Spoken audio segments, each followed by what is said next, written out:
Hi guys, எங்கள் ஊர் கோயில் திருவிழா vlog தான் இந்த வீடியோவில் பார்க்க போகிறீங்க. முதல் நாள் ஈவினிங்லேருந்தே vlog எடுக்க ஸ்டார்ட் பண்ணிட்டேன். என் தம்பி ரொம்ப நாளாக ஏசி வாங்குற பிளானில் இருந்தான், அதனால் ஏசி பார்க்க போயிருந்தோம்.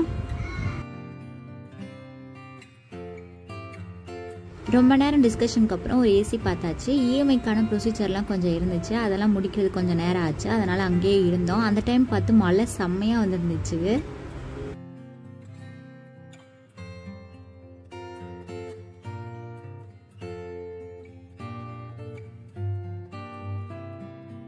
ரிச்சு மற்றவங்ககிட்ட போக கொஞ்சம் டைம் எடுத்துக்குவா. நாங்கள் கடைக்குள்ளே போகும்போது யார்ட்டையுமே போகாமல் இருந்தா. ஆனால் நாங்கள் கடையை விட்டு வரும்போது நல்லாவே அட்டாச் ஆகிக்கிட்டா எல்லார்ட்டையும்.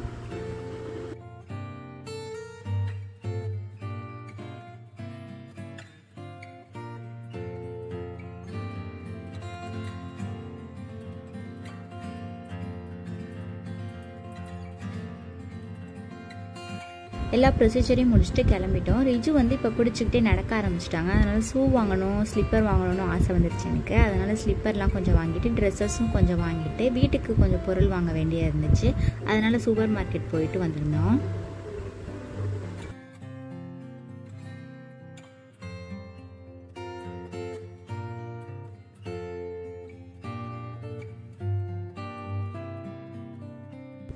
எனக்கு நார்மலாக சமைக்கிறத விட இந்த டிஃப்ரெண்ட்டாக யூடியூப்பை பார்த்து ட்ரை பண்ணுறது தான் எனக்கு ரொம்ப பிடிக்கும். அதுக்கான பொருள் தான் ரொம்ப வாங்க போயிருந்தேன்.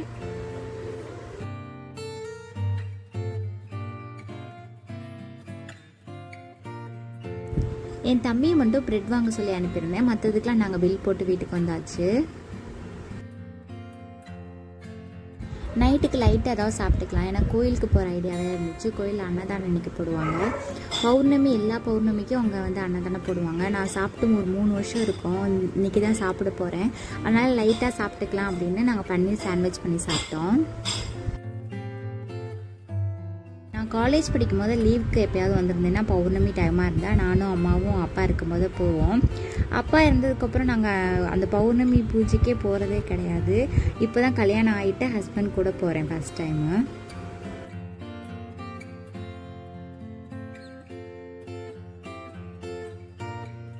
இது ஒரு சித்தர் கோயில். அவர் உயிரோட இருந்தே சிலையானதா சொல்லி இந்த கோயில் கட்டி கும்பிட்டுட்டு இருக்கோம்.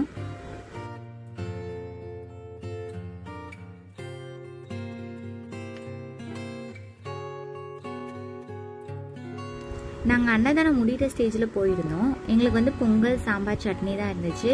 எப்பயுமே எல்லா பூஜைக்கும் இட்லி, பொங்கல், சாம்பார் சட்னி, இது கூட கேசரிலாம் வைப்பாங்க. அந்த கேசரிலாம் அவ்வளோ டேஸ்ட்டாக இருக்கும்.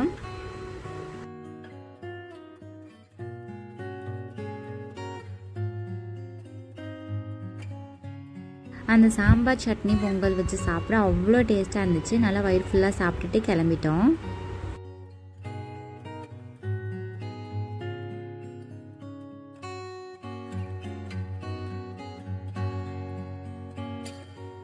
நெக்ஸ்ட் டே மார்னிங் தம்பி நாட்டுக்கோழி வெட்டிட்டு வர போயிருந்தேன். முதல் நாள் அம்மா வாங்கி வச்சுருந்தாங்க. அந்த நாட்டுக்கோழி வெட்டி கொடுத்துட்டு நாங்கள் டீயை குடிச்சிட்டு ஃப்ரெஷ்ஷாக மீன் ஏதாவது கிடச்சா வாங்க போகலாம் அப்படின்னு கிளம்பிட்டோம்.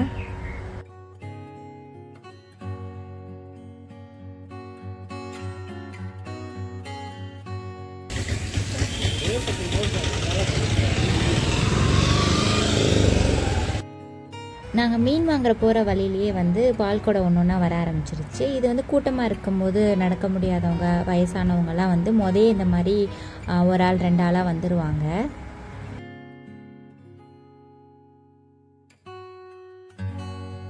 எங்கள் 3 பேருக்குமே மீன் பார்த்து வாங்க தெரியாது. என் தம்பிக்கு தெரிஞ்சவங்க ஒருத்தவங்க இருக்காங்க. அவங்க எது ஃப்ரெஷ் மீன் அப்படின்னு சொல்கிறாங்களோ அதை வாங்கி வெட்டிட்டு வந்துடுவோம். நாங்கள் வாங்கிட்டு வரும்போது எல்லாருமே பால்கொடை எடுக்கிற இடத்துக்கு போக ஆரம்பிச்சிட்டாங்க. நாங்கள் போயிட்டு வரதுக்குள்ளே அம்மா பிரேக்ஃபாஸ்ட்டுக்கு இட்லி, நாட்டுக்கோழி குழம்பு, தேங்காய் சட்னி வச்சுட்டாங்க.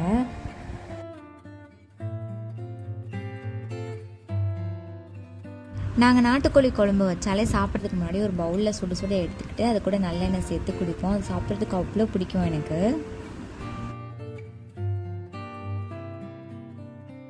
மீன் பொரிக்கிறதுக்கு மசாலா ரெடி பண்ணி மீனில் தடவி வச்சுட்டேன்.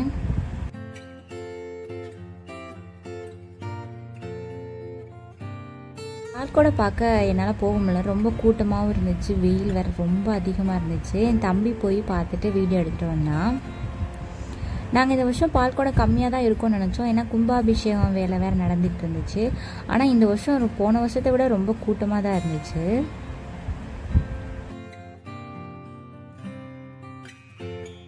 என் தம்பியும் நானும் ஆல்ரெடி பால் குடம் எடுத்திருக்கோம். அவன் 3 வாட்டி பால் குடம் எடுத்துட்டியா, நான் 1 வாட்டி தான் எடுத்திருக்கேன். இன்னும் நான் 2 வாட்டி எடுக்க வேண்டியது இருக்குது. நான் ஃப்யூச்சரில் கண்டிப்பாக எடுத்துருவேன்.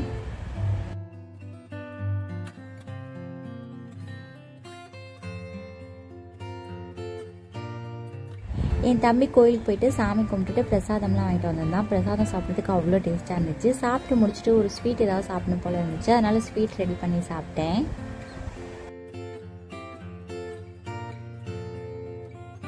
வெறும் ப்ரெட்டு, பால், கஸ்டர்ட் பவுடர் இது வச்சு தான் நான் அந்த ஸ்வீட் ரெசிபி பண்ணேன். அவ்வளோ டேஸ்ட்டாக இருந்துச்சு. ஃப்யூச்சரில் இதோட ரெசிபி வந்து நான் அப்லோட் பண்ணுறேன். கொஞ்சம் சாப்பிட்டுட்டு மத்தியானம் சாப்பிட்டுக்கலான்னு ஃப்ரிட்ஜில் ஸ்டோர் பண்ணி வச்சுட்டேன்.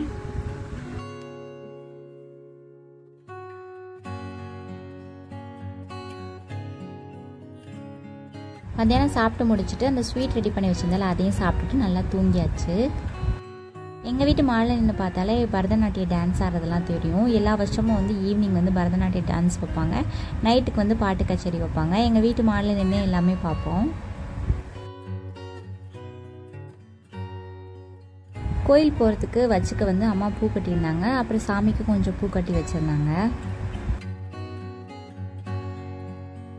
ரிஜுவோட காஸ்டியூம் இது தான். எனக்கு வந்து ரெட் கலர் மிடி மாதிரி ஒன்று போட்டுக்கிட்டேன். அம்மா வந்து 6 மணி போலேயே கோயிலுக்கு போயிட்டு வந்துட்டாங்க. ஏன்னா நைட் சாப்பாடை ரெடி பண்ணணும். நாங்கள் வந்து 8 மணி போல் தான் கோயிலுக்கு போனோம். கோயிலுக்குள்ளே போக முடியாத அளவுக்கு கூட்டமாக இருந்துச்சு. வாசப்படி வரையும் நின்றுட்டே இருந்தாங்க. அதுக்குள்ளே ரிஜு வச்சுட்டு போக முடியாது அப்படின்ட்டு நாங்கள் கோயிலுக்குள்ளெல்லாம் போகலை. திருவிழாவில் வந்து கடை போட்டிருப்பாங்களா, அதில் வந்து ஷாப்பிங் பண்ணுறது எனக்கு ரொம்ப பிடிக்கும். கொஞ்சம் திங்ஸ்லாம் வாங்கிட்டு அப்புறம் வீட்டுக்கு போயிட்டோம். மோஸ்ட்லி ரிஜுக்கு தான் திங்ஸ் நிறையா வாங்கணும். எனக்கு வந்து ஒரு பேங்கிள் மட்டும் வாங்கிக்கிட்டேன்.